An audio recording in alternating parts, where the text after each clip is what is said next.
রক্তের কোনো সম্পর্ক নেই, তবুও অচেনা অজানা এক মানুষের মৃত্যুর খবর শুনে হৃদয়টা এমনভাবে ভেঙে পড়েছে।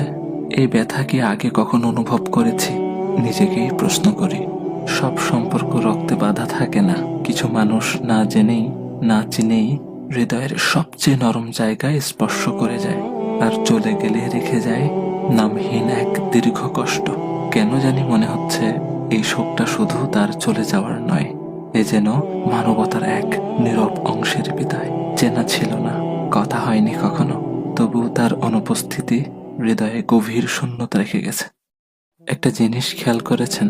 আমার ভাই ওসমান হাদিকে গুলি করা হলো জুমার নামাজের পর, আর তিনি তার রবের ডাকে সাড়া দিয়ে চলে গেলেন জুমার রাতে। আহ, কত সৌভাগ্যের মৃত্যু! আল্লাহ সুবহানাহু ওয়া তাআলা আমার ভাইকে শহীদ হিসেবে কবুল করুক, জান্নাতের উচ্চ মাকাম দান করুক, শোকাহত পরিবারকে ধৈর্য ধারণ করার তৌফিক দান করুক।